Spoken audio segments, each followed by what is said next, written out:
Assalamualaikum warahmatullahi wabarakatuh. Sebelumnya, izin memperkenalkan diri, nama saya Umairah Syabana, program studi pendidikan bahasa Indonesia semester 5 dengan NIM 2288201007.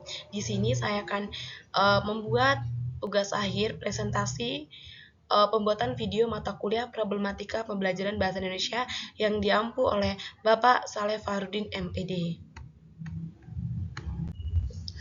Baik, di sini saya mengambil tema yang berjudul pengaruh media sosial terhadap kualitas keterampilan berbahasa Indonesia.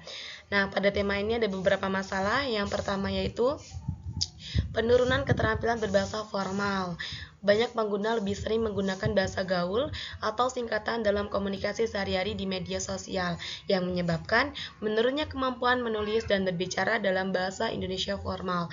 Contoh bahasa gaul yang sering digunakan yaitu gaje, bucin, kuy, pansos, modus. Nah, itu contoh beberapa bahasa gaul yang tidak formal. Terus yang kedua ada kesalahan berbahasa yang meluas. Nah, konten di media sosial ini seringkali mengandung kesalahan tata bahasa, ejaan, atau kosakata yang secara tidak disadari ditiru oleh banyak pengguna. Nah, mengapa masalah ini muncul? Jadi yang pertama ada budaya komunikasi yang cepat dan singkat. Media sosial ini menekankan kecepatan dan efisiensi dalam berkomunikasi sehingga mendorong penggunaan singkatan, frase pendek, atau emotikon sebagai pengganti teks lengkapnya. Nah, dengan media sosial ini yang telah saya sebutkan tadi, dengan menggunakan bahasa gaul atau bahasa singkatan yang gak jelas disingkat menjadi gaje. Nah, itu atau emoticon. Sebenarnya kita ingin menulis menangis, tapi kita lampiaskan dengan emoticon menangis. Jadi itu menjadi pengganti pengganti teks atau pengganti bahasa formal. Nah, terus yang kedua ada kurangnya pengawasan bahasa. Media sosial ini ruang bebas tanpa pengawasan ketat terhadap tata bahasa atau penggunaan bahasa yang benar, sehingga masalah ini muncul begitu. Selanjutnya yang ketiga ada pengaruh tren dan bahasa gaul. Nah, tren ini penggunaan bahasa gaul atau campuran bahasa asing yang dianggap keren, seringkali menggantikan bahasa formal. Terus yang keempat ada minimnya literasi digital. Banyak penggunaan yang belum memiliki kesadaran untuk memanfaatkan media sosial sebagai sarana pembelajaran bahasa. Nah, betul. Jadi untuk sekarang ini banyak pengguna yang belum memiliki kesadarannya. Jadi mereka hanya mengikuti tren-tren. Jika ada suatu selebgram atau influencer menggunakan bahasa yang non formal atau bahasa-bahasa gaul, mereka mengikuti tanpa mereka sadari bahwa mereka itu tidak menggunakan bahasa formal gitu. Bahkan ada juga yang bahasa gaul itu digunakan dalam acara formal, contohnya digunakan dalam sekolahan, itu kan tidak harus dilakukan. Gitu. Selanjutnya ada dampaknya. Nah, ini saya menjelaskan ada dua dampak masalah. Yang pertama ini ada dampak masalah positifnya. Dengan menggunakan media ini, yang pertama itu ada peningkatan kesadaran literasi. Media sosial ini menyediakan akses ke berbagai jenis konten, termasuk tulisan, opini, puisi, dan cerita pendek. Hal ini bisa meningkatkan minat membaca dan menulis. Ini dalam dampak masalah positifnya ya. Terus yang kedua ada pembelajaran bahasa secara informal. Media sosial memungkinkan interaksi lintas budaya dan dialek, meningkatkan penguasaan dan pemahaman penggunaan terhadap variasi bahasa Indonesia. Dan yang ketiga ada platform untuk berkreasi. Banyak penggunaan memanfaatkan media sosial untuk menulis cerita, artikel, atau puisi yang dapat mengasah keterampilan secara kreatif. Saya pribadi mengharapkan bahwa dengan adanya media sosial ini bisa memperbanyak dampak positifnya dibanding dampak negatifnya. Jadi saya menulis untuk dua dampaknya. Mungkin nanti kedepannya bisa semakin banyak untuk dampak positifnya ini dan banyak pengguna yang lebih ke kemanfaatan dari media sosial ini yang lebih positif begitu. Selanjutnya, tadi kan saya telah menjelaskan yang dampak positif. Sekarang saya akan menjelaskan yang dampak negatifnya, yaitu yang pertama ada penurunan kemampuan berbahasa formal. Pengguna lebih terbiasa dengan bahasa gaul, singkatan, dan frase informal yang menyebabkan kesulitan ketika harus menggunakan bahasa formal dalam konteks akademik, profesional, atau resmi. Nah, yang kedua ada pemikiran kosakata. Penggunaan kata-kata sederhana, singkatan, atau emotikon menggantikan ekspresi bahasa yang lebih kaya, sehingga mengurangi penguasaan pemahaman yang beragam. Nah, dalam dampak yang ini, pemikiran kosakata ini saya telah menjelaskan tadi yang di awal, bahwa pengguna ini sekarang lebih menggunakan kata-kata sederhana atau singkatan. Yang pertamanya, yang kata sebenarnya lagi ngapain disingkat menjadi gipa gitu. Yang kalimat sebenarnya nyuci piring disingkat menjadi nyupir gitu. Nah, yang ketiga ada penyebaran kesalahan berbahasa. Nah, kesalahan ejaan, tata bahasa, dan pemilihan kata yang sering muncul di media sosial ini cenderung ditiru oleh pengguna lain, terutama generasi muda. Dah, tentunya ini betul ya, terutama saya sendiri, bahkan teman-teman saya ini sering banget menggunakan menggunakan kata yang sering muncul di media sosial tanpa kita sadari bahwa kata itu bukan kata formal begitu ya. Selanjutnya ada kerancuan identitas bahasa. Nah, campuran bahasa Indonesia dengan bahasa asing ini, misalnya bahasa campur atau bahasa alay.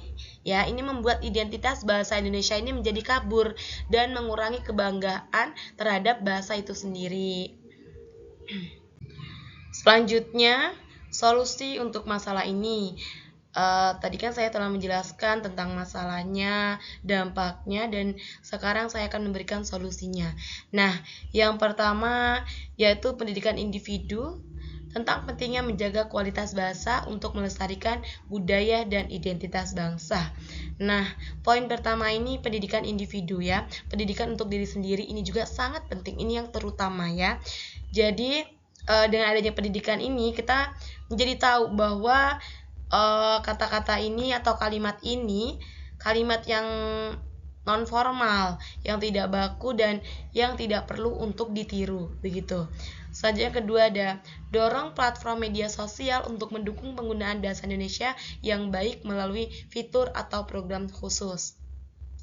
Yang ketiga ada pemerintah harus berperan aktif dalam menjaga dan mempromosikan bahasa Indonesia di era digital ini.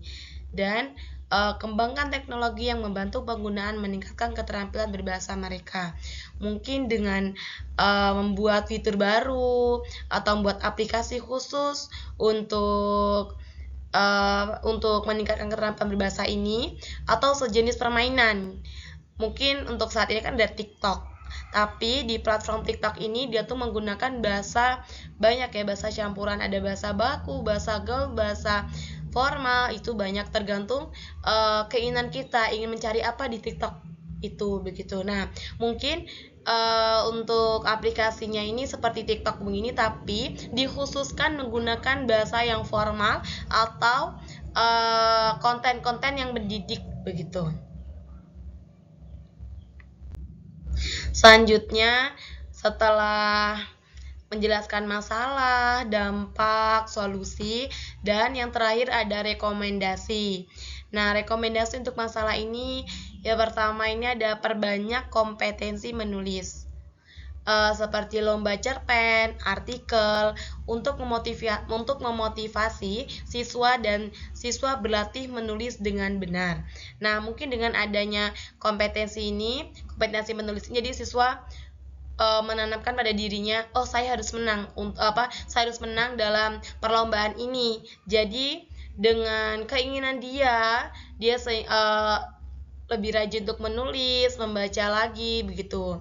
Nah, yang kedua ada buat program atau tantangan berbahasa formal di media sosial, seperti dengan hashtag sehari berbahasa Indonesia.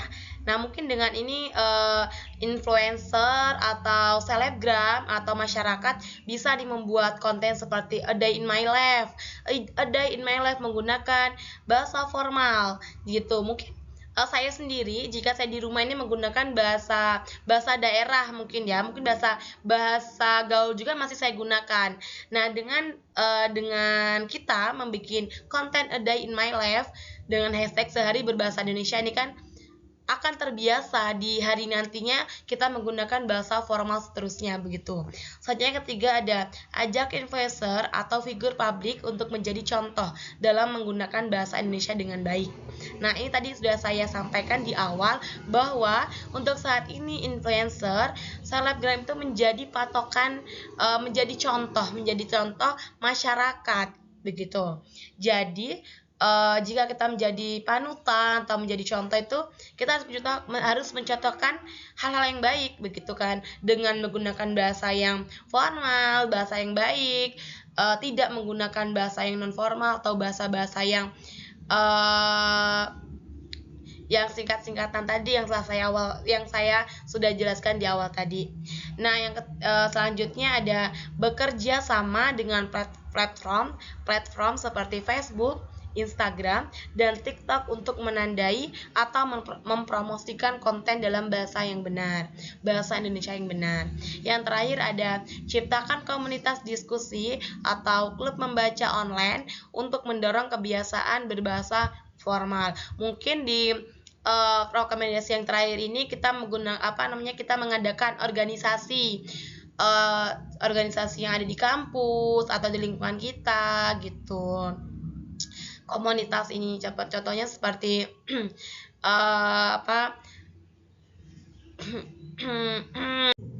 baik, itu tadi penjelasan presentasi yang telah saya sampaikan. Saya akhiri, wassalamualaikum warahmatullahi wabarakatuh.